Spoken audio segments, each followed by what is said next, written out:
అధ్యాయము మొదటి 2 వచనాలు అందరం కలిసి చదువుకుందాం.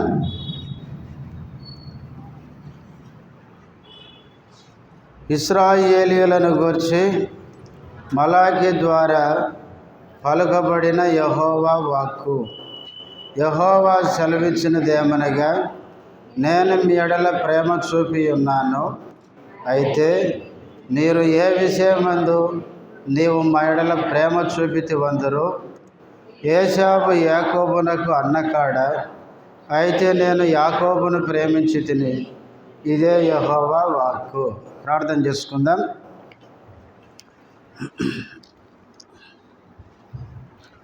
ప్రేమ కలిగిన మా తండ్రి, పరిశుద్ధుడమైన దేవ, యేసయ్య ఘనమైన ఉన్నతమైన శ్రేష్టమైన నామములో వందనములు స్తోత్రాలు చెల్లిస్తుంటున్నాం. ఇంతవరకు పాటల ద్వారా నిన్ను మహిమపరచడానికి సహాయపడుతూ వచ్చినందుకు స్తోత్రాలు. ఆరాధనలో ప్రవేశించక మునుపు చదవబడిన వాక్య భాగంలో నుంచి ఆరాధన కొరకై మాకు కావలసిన చక్కటి నీ మాటలు మాకు దయచేయండి. దాసుడు బలహీనుడు, బలపరచుము, నీ మహిమ కొరకు వాడుకొనమని యేసుక్రీస్తు నామములో స్తుతించి ప్రార్థిస్తున్నాము తండ్రి, ఆమెన్.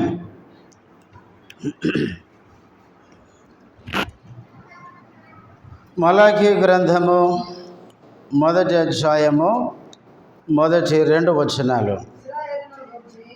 ఇశ్రాయేలీయులను గూర్చి మలాకి ద్వారా పలకబడిన యెహోవా వాక్కు. యెహోవా సెలవిచ్చినది ఏమనగా, నేను మీ ఎడల ప్రేమ చూపి ఉన్నాను. అయితే మీరు ఏ విషయమందు నీవు మా ఎడల ప్రేమ చూపితివందురు. ఏశావు యాకోబునకు అన్నకాడ, అయితే నేను యాకోబును ప్రేమించి తిని.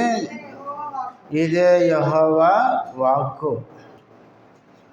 దేవుడు ప్రవక్త అయిన మలాకి ద్వారా ఇశ్రాయేలు ప్రజలకి సెలవిస్తున్న మాటలివే. 2వ వచనములు ఏమన్నాడు? నేను మీ ఎడల ప్రేమ చూపి ఉన్నాను. ఇశ్రాయేలు ప్రజల ఎడల దేవుడు ఏం చూపించాడంట? ప్రేమ చూపించాడు. అలాగే నీ ఎడల, నా ఎడల, మనందరి ఎడల దేవుడు ప్రేమ చూపించాడు. ఇశ్రాయేలు ప్రజలను ప్రేమించినట్లే మనలను కూడా దేవుడు ప్రేమించినాడు. ఎందుకు ప్రేమించాడు దేవుడు? ఇశ్రాయేలు ప్రజల్ని ప్రేమించడానికి వారిలో ఉన్న గొప్పతనం ఏంటి? లేక దేవుడు మనల్ని ప్రేమించడానికి మనలో ఉన్న మంచితనం ఏంటి? ఏమీ లేదు. దేవుడు మనల్ని ప్రేమించాడు అంటే దానికి కారణం దేవుడే. దేవుడు ప్రేమస్వరూపి. ప్రేమించడం అనేది దేవుని యొక్క స్వభావం, లక్షణం. ఆయన ప్రేమించే స్వభావము కలిగిన వాడు కాబట్టి ఆయన ఇశ్రాయేలు ప్రజల్ని ప్రేమించాడు. లేక నిన్ను, నన్ను, మనందరినీ దేవుడు ప్రేమించాడు. చూడండి, మార్కు సువార్త 10వ అధ్యాయం. మార్కు సువార్త 10వ అధ్యాయము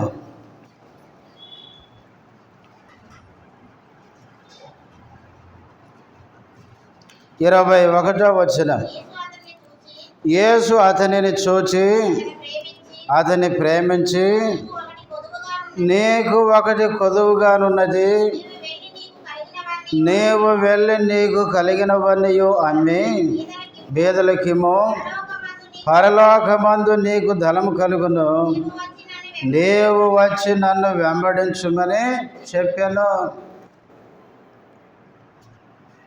ఈ వచనములో యేసు అతనిని చూచి ఏం చేశాడంట? ప్రేమించి. యేసుక్రీస్తు దేవుడు గనక జరగబోయే సంగతులన్నీ ఆయనకు ముందే తెలుసు. ఒక యవనస్తుడు పరిగెత్తుకుంటూ వచ్చినాడు ప్రభు దగ్గరికి, మోకరించినాడు. ప్రభువా, నిత్య జీవాన్ని నేను సంపాదించుకోవాలి, ఇప్పుడు నేనేం చేయాలి అని అడిగినాడు. ప్రభు కొన్ని మంచి మాటలు చెప్పినాడు. ఈయన అన్నాడు, అవన్నీ నేను బాల్యము నుండే చేస్తున్నాను అని చెప్పినాడు. అయితే ఇవన్నీ చెప్పిన తర్వాత యేసు ప్రభు అతన్ని ప్రేమించినాడు. ఈ మాట చాలా ఆశ్చర్యకరమైన మాట. ఏంటి ఆశ్చర్యం అంటే, ప్రభువుకు తెలుసు ఇంకా కొంచెం సేపట్లో ప్రభువు మాట వినడని ప్రభువుకు ముందే తెలుసు. ప్రభు చెప్పే మాటకి వీడు ముఖం చిన్నపుచ్చుకుంటాడని తెలుసు, వ్యసన పడతాడని తెలుసు. నీ మాట నేను వినను పో అన్నట్లుగా ముఖం చెట్లించుకొని, ఏమంటారు, ముఖమంతా ఒకలాగే పెట్టుకొని వాడు ప్రభు దగ్గర నుంచి వెళ్ళిపోతాడని తెలుసు. ప్రభు మాట వినకుండా ముఖం చిన్నపుచ్చుకొని ప్రభు చెప్పిన మాటకి వాడు అవిధేయత చూపిస్తాడని తెలిసి కూడా ప్రభు వాడిని చూసి ప్రేమించినాడు. ఎవరైనా మన మాట వినడు అని మనకు ముందు తెలిస్తే ఏం చేస్తాం? వాడిని దగ్గరకు రానియం కదా. కానీ ప్రభు ప్రేమ ఎంత గొప్పదో చూడండి. ఈ యవనస్తుడు ప్రభు మాట విని ప్రభు మాటకి అవిధేయత చూపిస్తాడని తెలిసి కూడా వారిని యేసు ప్రభు ప్రేమించినాడు. యోహాను సువార్త 13వ అధ్యాయం. యోహాను సువార్త 13వ అధ్యాయము 1వ వచనం. తాను ఈ లోకము నుండి తండ్రి యొద్దకు వెళ్ళవలసిన గడియ వచ్చునని యేసు పస్కా పండుగకు ముందే ఎరిగిన వాడై లోకములోనున్న తన వారిని ప్రేమించి వారిని అంతము వరకు ప్రేమించెను. యేసుక్రీస్తు ఈ లోకములో నుంచి వెళ్ళిపోయే సమయం, గడియ సమీపించిందని ప్రభువుకు తెలుసు. లోకములోనున్న తనవారు అంటే యేసు ప్రభు శిష్యులు, వారిని అంతము వరకు ప్రేమించినాడంట. ఈ శిష్యులను గురించి కూడా యేసు ప్రభుకు ముందే తెలుసు. వీళ్ళ స్వభావం ఏంటో, వీళ్ళు ఎప్పుడు ఎలా స్పందిస్తారో ప్రభువుకు బాగా తెలుసు. యేసుక్రీస్తును పట్టుకోగానే ఇంత త్యాగపూరితంగా ప్రభువును వెంబడించిన ఈ శిష్యులు ఆయన వదిలిపెట్టి వెళ్ళిపోతారని తెలుసు. అంతేకాదు, యేసు ప్రభువును శిక్షిస్తున్నప్పుడు పేతురు ముమ్మారు బొంకుతాడని యేసు ప్రభుకు తెలుసు. ఇస్కరియోతు యోధ యేసును సిలువకు అప్పగిస్తున్నాడని ముందే తెలుసు. ఆయన తోమ కూడా పునరుద్ధానుడయ్యాడు, ప్రభువుని మేము చూశాము అంటే తోమ అవిశ్వాసము ఏమన్నాడు? నాకు కనబడాలి, గాయాల్లో ఏలు పెడితే కానీ నేను నమ్మను అన్నవాడు. ఇలాంటి బలహీనతలు కలిగిన వారు శిష్యులు. ఇలాంటి వారిని కూడా యేసు ప్రభు ఏం చేశాడు? ప్రేమించాడు. ప్రియులారా, యేసుక్రీస్తు ప్రేమ ఎంతో గొప్పది. యేసుక్రీస్తు ప్రేమను గురించి మనం వర్ణించాలంటే మన జీవితమే సరిపోదు. యేసుక్రీస్తు ప్రేమ ఎంతో గొప్పది. గలతీయులకు రాసిన పత్రిక 2వ అధ్యాయం 20వ వచనం. నేను క్రీస్తుతో కూడా సిలువ వేయబడి ఉన్నాను, ఇకను జీవించువాడను నేను కాను, క్రీస్తే నా యందు జీవించుచున్నాడు. ఈ మాట చూడండి, పౌలు ఏమంటున్నాడంటే, నేనిప్పుడు శరీరమందు జీవించుచున్న జీవితము ఈ మాట పౌలు ఇస్తున్న సాక్ష్యం ఏంటంటే, నన్ను ప్రేమించి నా కొరకు తన్ను తాను అప్పగించుకొనిన దేవుని కుమారుని యందలి విశ్వాసం వలన జీవించుచున్నాను. ప్రభు నన్ను ప్రేమించి, ఎందుకన్నాడు పౌలు ఈ మాట? నాలాంటి దుర్మార్గునే యేసుప్రభు ఏం చేశాడు? ప్రేమించాడు. దేవుని పిల్లల్ని హింసించినవాడు, దేవుని పిల్లల్ని దూషించినవాడు, ప్రభు హృదయాన్ని ఎంతో గాయపరిచినవాడు, ప్రభు పిల్లల్ని సంఘాన్ని అపరిమితంగా అంటే ఇంకా పిచ్చి పిచ్చిగా కొడతాడంటాడు చూడండి. దేవుని పిల్లలు కనపడితే పిచ్చి కొట్టుడు కొట్టేవాడు పౌలు. వాళ్ళు చస్తారా బతుకుతారా కాదు, చంపాలి కాదు, చిత్రహింసలు పెట్టి చంపాలి. అట్లాంటి మత పిచ్చోడు పౌలు సౌలుగా ఉన్నప్పుడు. అట్లాంటి వాడిని కూడా ప్రభు ఏం చేశాడంటే ప్రేమించున్నాడు. నిజంగా క్రీస్తు ప్రేమ ఎంత గొప్పదో చూడండి. ఆయన శత్రువులను ప్రేమించినాడు, దూషించిన వారిని ప్రేమించినాడు, హింసించిన వారిని ప్రేమించినాడు. అంత గొప్ప ప్రేమ చూపించిన వాడు ఆయన. చూడండి, రోమీలకు రాసిన పత్రిక 5వ అధ్యాయం. రోమీలకు రాసిన పత్రిక 5వ అధ్యాయం 6వ వచనం. ఏలయనగా మనమింక బలహీనమై ఉండగా క్రీస్తు యుక్త కాలమున భక్తిహీనుల కొరకు చనిపోయెను. ఇప్పుడు 8వ వచనం. అయితే దేవుడు మన ఎడల తన ప్రేమను వెల్లడిపరుచుచున్నాడు.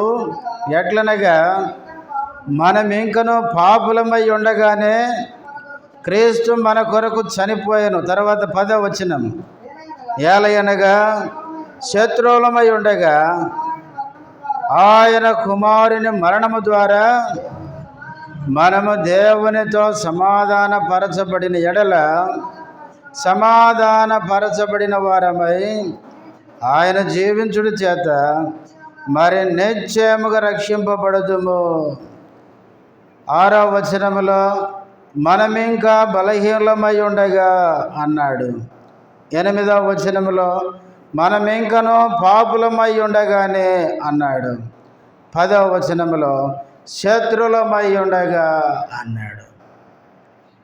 బలహీనమైన మళ్ళను, పాపులమైన మళ్ళను, దేవునికి శత్రువులమైన మళ్ళను 8వ వచనం మొదట్లో అంటాడు. అయితే దేవుడు మన ఎడల తన ప్రేమను వెల్లడిపరిచి ఉన్నాడు. దేవుడు ఆయన ప్రేమను మన ఎడల వెల్లడిపరిచాడు.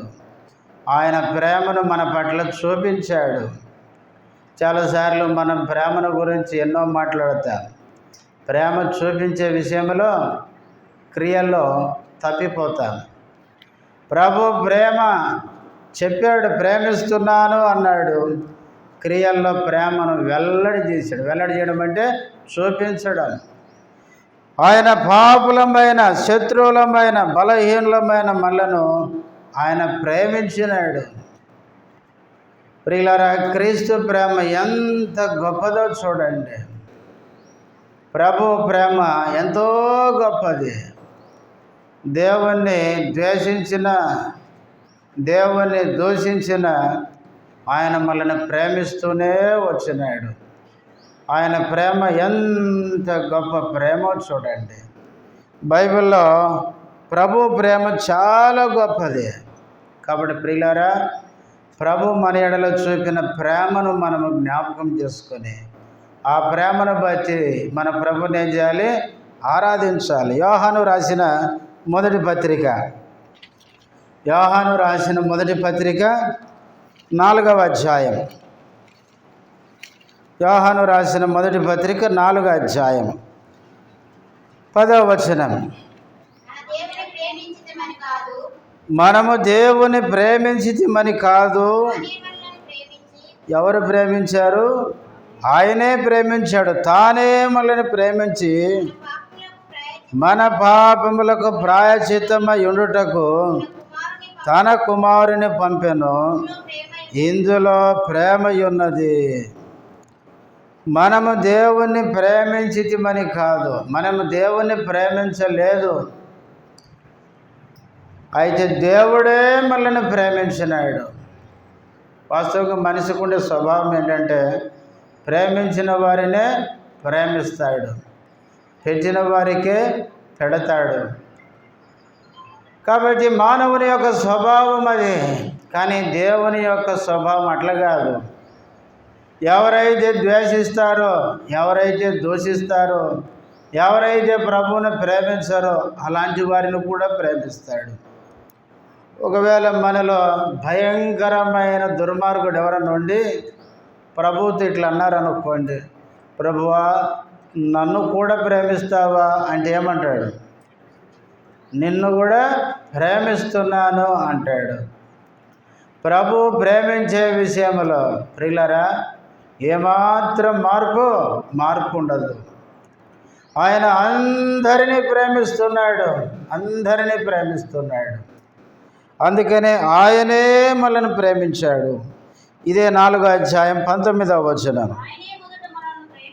మొదట ప్రేమ ఎటువైపు నుంచి వచ్చిందంట? ఆయన వైపు నుంచి మన మీదకి వచ్చింది. అందుకనే ఆయనే మొదట మనల్ని ప్రేమించను కనుక మనము ప్రేమించుచున్నాము. ఈరోజు నేను దేవుని ప్రేమిస్తున్నాను, ఐఎమ్ గ్రేట్ అనకూడదు.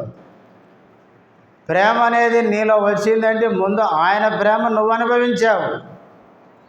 ఈరోజు మందిరానికి దేవుని ప్రేమించి వచ్చామంటే మనం గ్రేట్ కాదు. చాలామంది మందిరానికి నేను నమ్మకంగా వస్తాను, దేవుడు అంటే నాకు ఎంతో ప్రేమ అని కొంచెం గొప్పగా చెప్పుకుంటారు, మంచిదే.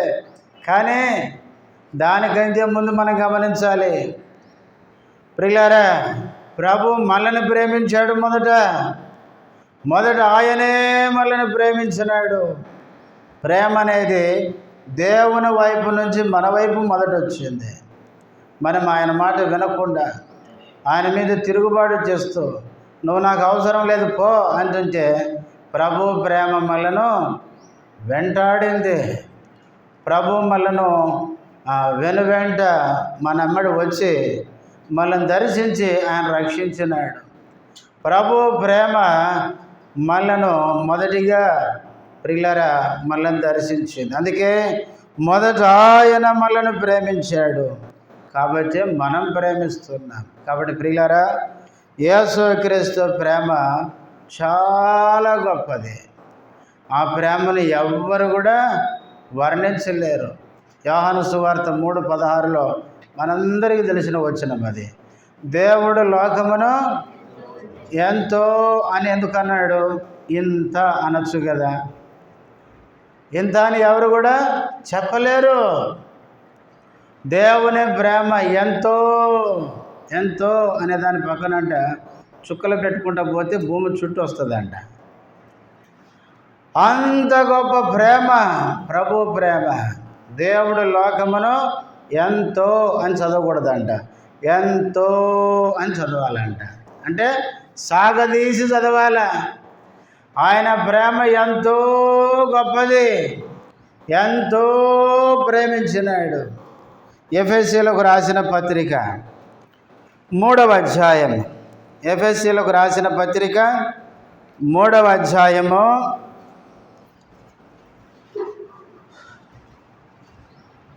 15-18 కలుసున్నాయి చూడండి. మీరు అంతరంగ పురుషుని యందు శక్తి కలిగి ఆయన ఆత్మ వలన బలపరచబడినట్లుగాను క్రీస్తు మీ హృదయములలో విశ్వాసము ద్వారా నివసించున్నట్లుగాను తన మహిమైశ్వర్యము చొప్పున మీకు దయచేయవలననియు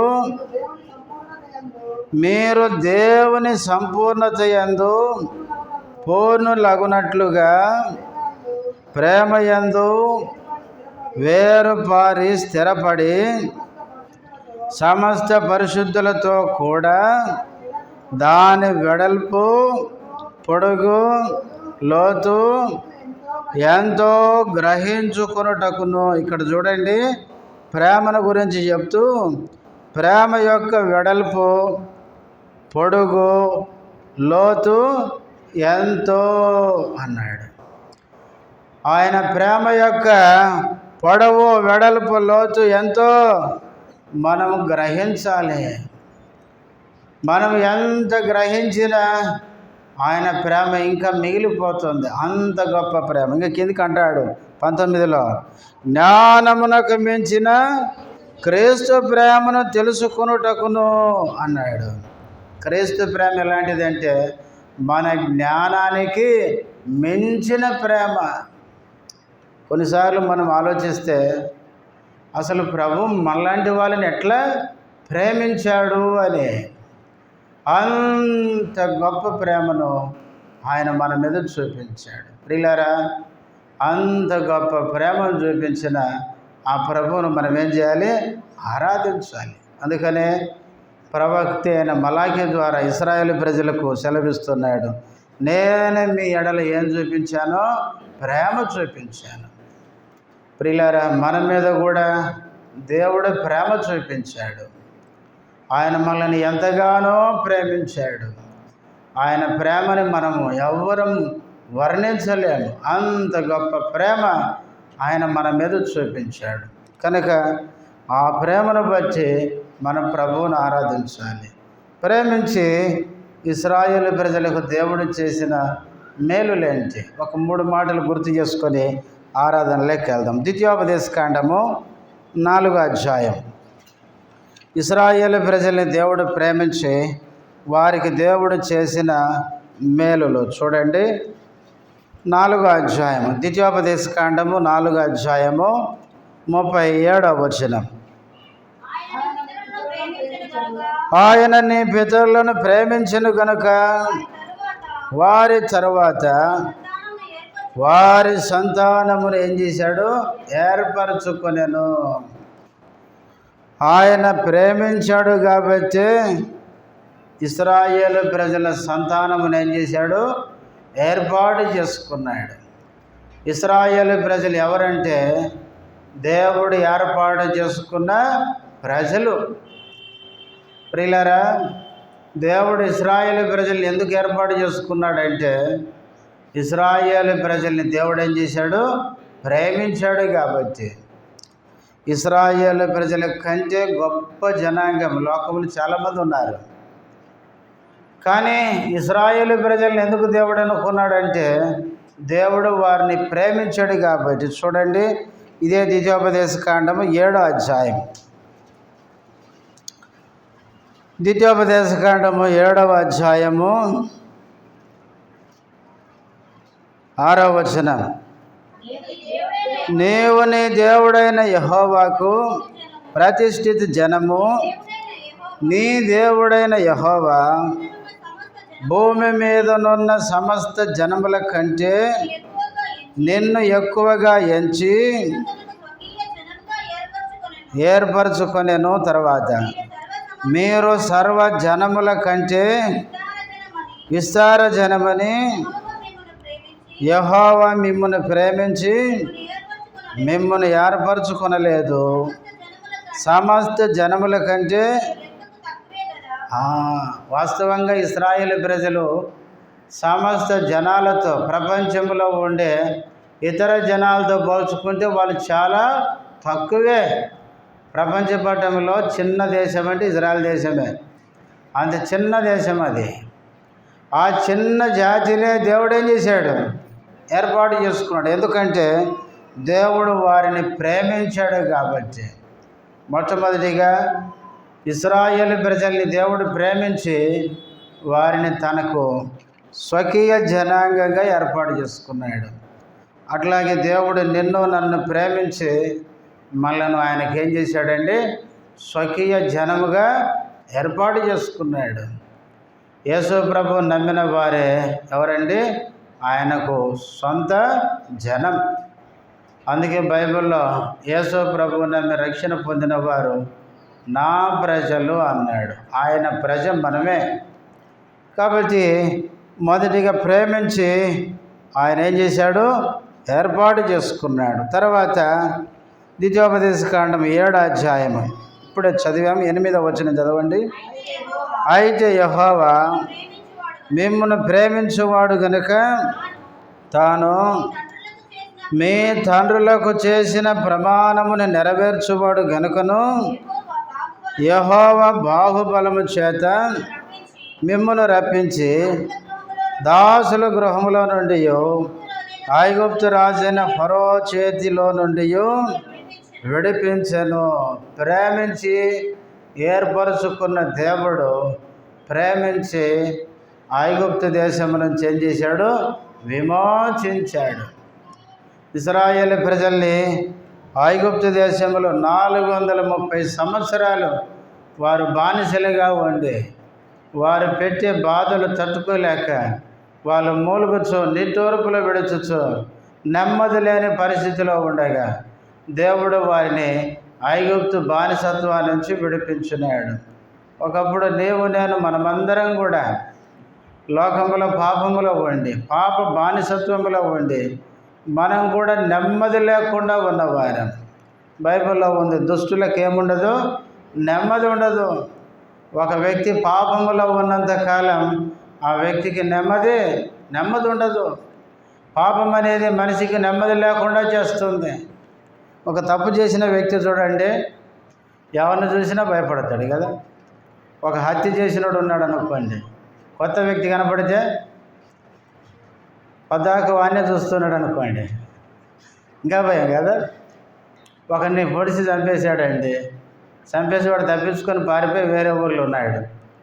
కొత్త వాళ్ళు వచ్చి నలుగురు వాని చుట్టూ చేరి ఒకేలాగా చూస్తున్నారు వాడిని. ఇప్పుడు ఎట్లుంటుంది దానికి? ఎంత భయం. కాబట్టి మనిషికి నెమ్మది లేకుండా పాపం చేస్తుంది. పాపం అనేది మనిషిని నెమ్మది లేకుండా చేస్తుంది. అందుకే ఒకసారి ఒక ఆయన అన్నాడు, పాపం చేసిన వాడు ఒక చోట ఉండలేడంట. ఎందుకంటే ఈడుంటే నాకేం ప్రమాదము అని అక్కడి నుంచి ఇంకో చోటికి పోతాడంట. ఆడికి పోయిన తర్వాత ఈడ నన్ను గుర్తుపెట్టి నాకేమో చేస్తారని ఇంకో ప్లేస్కి వెళ్ళిపోతాడంట. అంటే పాపం అనేది వాడిని తరుముతుంది. అందుకే బైబిల్లో ఉంది, దావీదు అంటాడు, నా పాపము నన్ను తరిమి పట్టుకొనగా అని ఉంది. పాపం అనేది మనిషిని ఏం చేస్తుంది? తరుముతుంది. అందుకనే మానవునికి నెమ్మది లేదు. అయితే యేసు ప్రభు మనల్ని ప్రేమించి పాపాల నుంచి విడిపించడానికి మన కొరకు లోకానికి వచ్చినాడు. 33.5 సంవత్సరాలు జీవించినాడు. కల్వరి శిలువలో ఆయన ప్రాణం పెట్టినాడు. ఇశ్రాయేలు ప్రజల్ని ఐగుప్తు నుంచి విడిపించడానికి దేని రక్తం అవసరమైంది? గొర్రెపిల్ల రక్తం. గొర్రెపిల్ల రక్తం ద్వారా వాళ్ళు ఐగుప్తు నుంచి విమోచించబడ్డారు. మనం విమోచించబడడానికి యేసు ప్రభు శిలువలో మన కొరకు బలి పశువుగా వధించబడ్డాడు. ఆయన మన కొరకు ప్రాణం రక్తాన్ని గార్చున్నాడు. ఆ రక్తము చేత పాపా నుంచి మనల్ని విడిపించి మనల్ని రక్షించినాడు. ఇశ్రాయేలు ప్రజల్ని దేవుడు ప్రేమించి ఏర్పాటు చేసుకున్నాడు. ప్రేమించి ఐగుప్తు నుంచి విడిపించాడు. ఇది రెండవది. మూడవది చూడండి.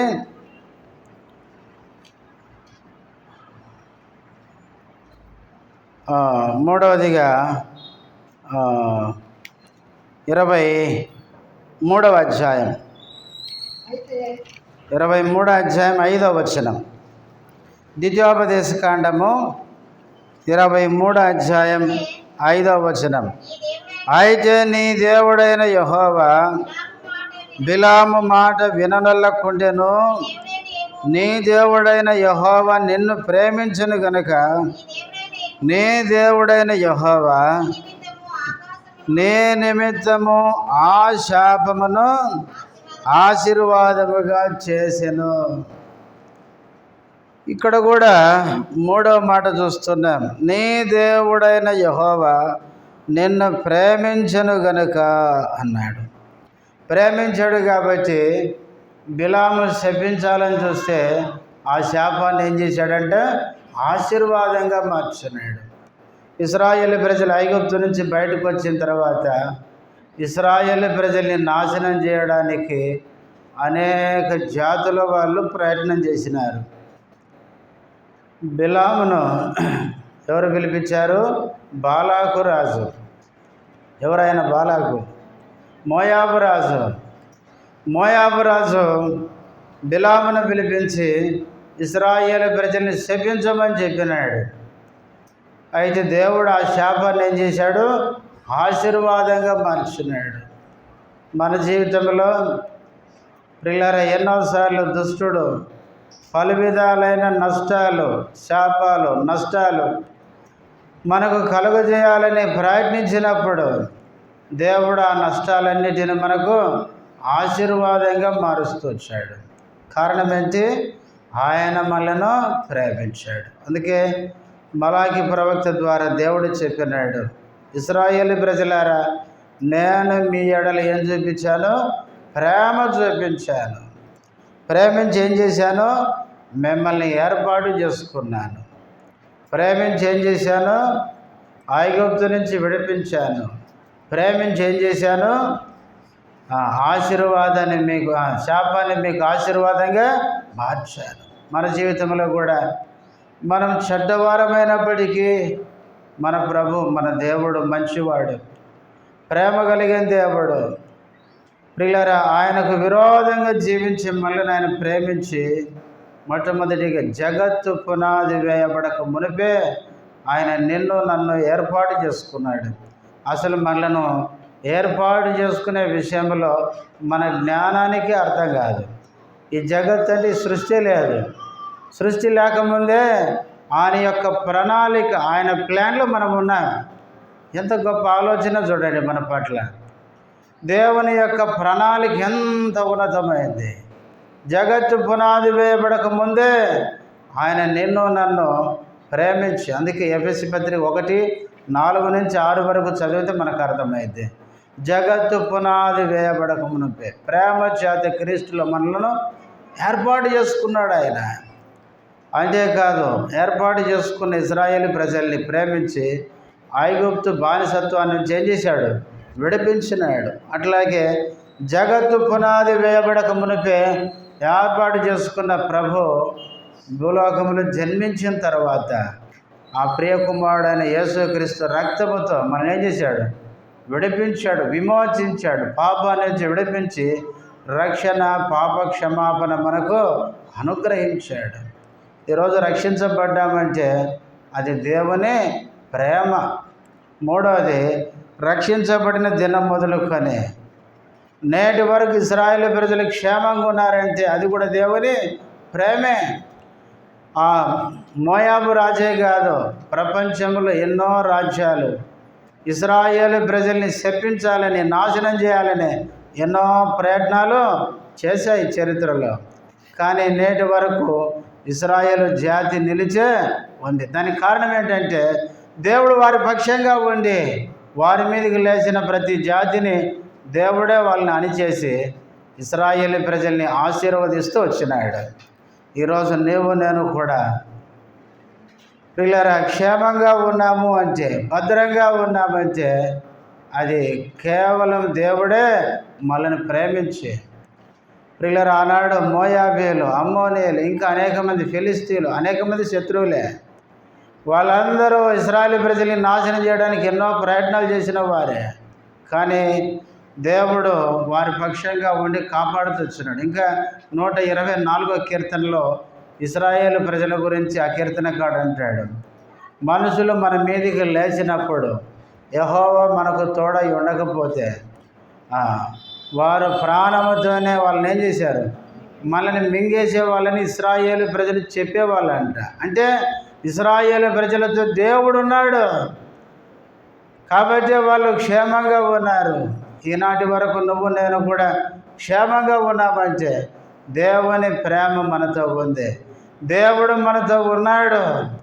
ఎంతోమంది మనల్ని శపించాలని, ఎంతోమంది కీడు చేయాలని, నష్టపరచాలని రకరకాల ప్రయత్నాలు చేసినప్పటికీ కొంతమంది ఉంటారు, మనం ప్రభువుని నమ్ముకున్న తర్వాత మనకి ఎన్నోసార్లు కీడు తలపెట్టి రకరకాలుగా కీడు చేయాలని చూస్తారు. ప్రియులారా, అయినప్పటికీ కూడా దేవుడు ఆ కీడును మనకు ఎట్లా చేస్తున్నాడు? ఆశీర్వాదంగా. కేవలం అది దేవుని యొక్క ప్రేమ. కాబట్టి ప్రియులారా, దేవుడు మన ఎడల చూపిన ఈ ప్రేమను తలపోసుకుంటూ మన ప్రభువుని ఏం చేయాలి? హృదయమార స్తుతించి ఆరాధించాలి. అందరం లేచి నిలబడి ఒక చిన్న పాట పాడు.